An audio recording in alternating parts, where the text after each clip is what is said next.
Hello everyone, मैं Shraddha Agarwal, guest lecturer commerce government arts and commerce college कोंका न्योरा से एम.कॉम सेकेंड सेमेस्टर के स्टूडेंट्स के लिए मैनेजरियल इकोनॉमिक्स नामक सब्जेक्ट से एक वीडियो लेक्चर लेके आई हूँ। आज हम unit 3 price discrimination under monopoly एकाधिकार के अंतर्गत कीमत विभेद के बारे में चर्चा करेंगे। इसके लिए सबसे पहले हम कीमत विभेद प्राइस डिस्क्रिमिनेशन की मीनिंग पढ़ेंगे। जब एक अधिकारी अपनी वस्तु की कीमत सभी बाजारों में एक ही सी रखते हैं तो ऐसी स्थिति को सरल एकाधिकार या सिंपल मोनोपोली भी कहा जाता है। ऐसी स्थिति में एकाधिकारी वस्तु की भिन्न इकाइयों को भिन्न भिन्न व्यक्तियों को भिन्न भिन्न जगहों पर भिन्न भिन्न समय पर एक ही कीमत पर बेचता है, परंतु सरल एकाधिकार में उत्पादक के लिए अपना लाभ अधिकतम करना संभव नहीं होता, अतः वह अलग अलग क्रेताओं से अलग अलग कीमत प्राप्त करता है। उपभोक्ताओं से भिन्न भिन्न कीमत लेने की प्रवृत्ति को कीमत विभेद अथवा विभेदकारी एकाधिकार कहा जाता है। कंडीशन ऐसी कई सी आती हैं जिसमें एक ही समय पे एक ही वस्तु की अलग अलग कीमतें अलग अलग प्रकार के ग्राहकों से चार्ज की जाती है। इसी को हम लोग मोनोपोली कहते हैं या प्राइस डिस्क्रिमिनेशन कहते हैं। डॉक्टर, वकील तथा व्यवसाय सलाहकार कभी कभी अपने मुवक्किल या ग्राहक से उसकी आय के अनुसार अपनी सेवाओं की फीस वसूलते हैं।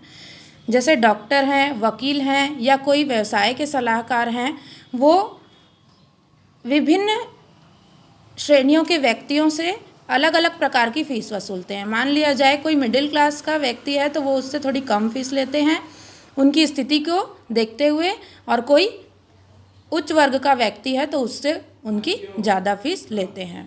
भारतीय रेलवे प्रति टन किलोमीटर विभिन्न दर वसूली करता है। निर्माता प्रायः अपने माल को घरेलू बाजार की अपेक्षा विदेशी बाजार में कम कीमत पर बेचते हैं। विद्युत कंपनियां विद्युत या बिजली को घरेलू उपयोग की अपेक्षा औद्योगिक उपयोग के लिए सस्ती दरों पर देती है। ये सारे बहुत से एग्जाम्पल्स हैं कि एक ही समय पे एक ही चीज़ अलग कीमत पर बेची जाती है और वही चीज़ उसी समय पे दूसरे व्यक्ति को अलग कीमत पर बेची जाती है। जैसे सीधा सीधा उदाहरण यहाँ पर विद्युत कंपनी का दिया हुआ है। विद्युत कंपनी या बिजली कंपनी जो है वो घरेलू उपयोग के लिए अलग कीमत पर देती है, जबकि औद्योगिक उपयोग के लिए अलग कीमत पर या अलग दर पर अपना बिजली प्रदान करती है। इसी प्रकार से जो निर्माता है वो घरेलू बाजार के अपेक्षा विदेशी बाजार पर वो अपनी वस्तुओं को कम कीमत पर बेचते हैं। अब हम पढ़ेंगे टाइप्स ऑफ प्राइस डिस्क्रिमिनेशन, कीमत विभेद के रूप। कीमत विभेद होता क्या है ये हमने पढ़ा है, अब कीमत विभेद के रूप पढ़ेंगे। प्रोफेसर पिगू ने विवेचनात्मक एकाधिकार के निम्न 3 श्रेणियों में विभाजित किया है। प्रथम श्रेणी का कीमत विभेद price discrimination of first degree. पहला कीमत विभेद क्या होता है? इस श्रेणी के अंतर्गत कीमत विभेद उत्पादक वस्तु की प्रत्येक इकाई की वह उच्चतम कीमत लेता है जो उपभोक्ता देने के लिए तैयार रहता है। इसका मतलब प्रथम श्रेणी का कीमत विभेद वो होता है जिसमें उत्पादक जो है वो उतने उच्चतम कीमत लेने के लिए तैयार रहता है जितना कि उपभोक्ता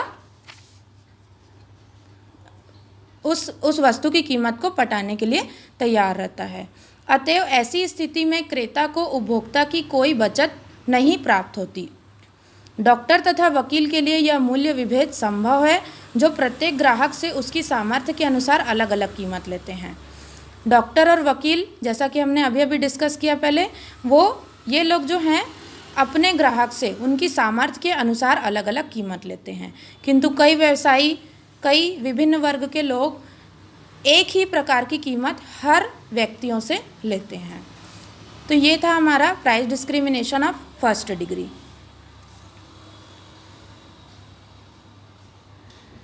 अब हम लोग पढ़ेंगे द्वितीय श्रेणी का कीमत विभेद price discrimination of second degree.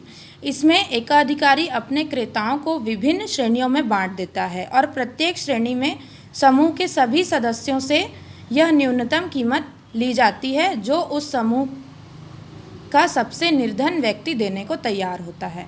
मतलब जो सबसे कम ग्रेड का व्यक्ति है, सबसे निर्धन व्यक्ति है, वो जितनी कीमत देने को तैयार रहता है वही कीमत हर एक से लिया जाता है।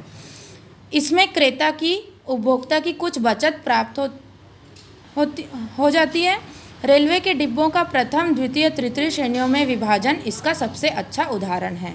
जैसे कि रेलवे की डिब्बे होते हैं, उसमें अलग अलग क्लासेस होता है, AC bogie, general bogie, sleeper bogie, उसी प्रकार से विभाजन किया गया है।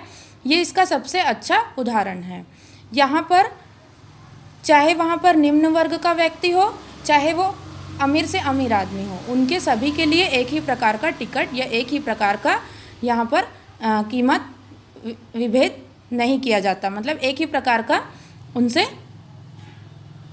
फीस वसूली किया जाता है।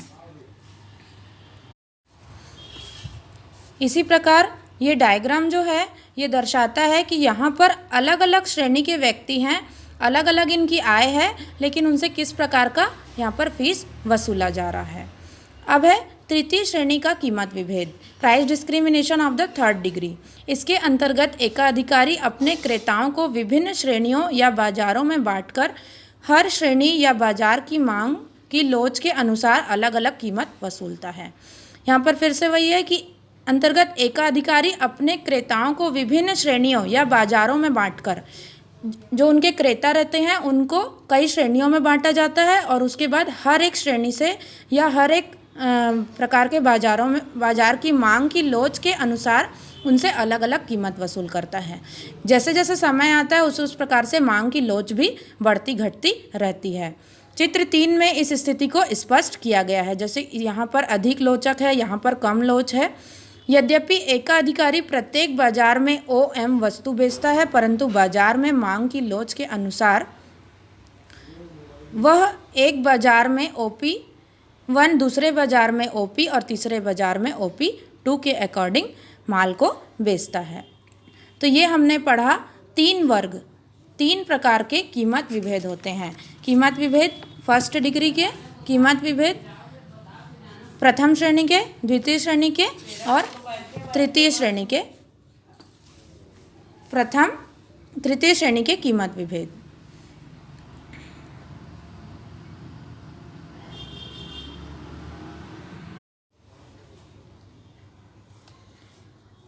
कीमत विभेद के लिए दशाएं, कंडीशंस ऑफ प्राइस डिस्क्रिमिनेशन। कीमत विभेद के संभव, पॉसिबल तथा लाभदायक होने के लिए निम्नलिखित दशाओं का होना आवश्यक है, जिन्हें इस चार्ट के द्वारा दर्शाया गया है। कीमत विभेद के लिए दशाएं प्रायः 2 दशाएं होती है। पहला है बाजारों का पृथकीकरण, मतलब बाजारों को अलग अलग रूप में बांटा गया है। दूसरा है मांग की लोच में विभिन्नता, मांग की लोच में अलग अलग प्रकार से। जैसे पहला है उपभोक्ता की प्रकृति,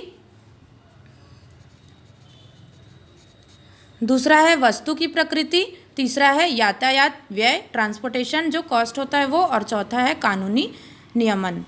विशेषताओं के कारण, अब ये जो विशेषताएं हैं, ये जो सारे कारण हैं, इनका कारण क्या है? सबसे पहला है उपभोक्ताओं की अज्ञानता।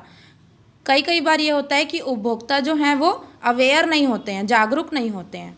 दूसरा अविवेकपूर्ण धारणा, किसी भी वस्तुओं को लेने के लिए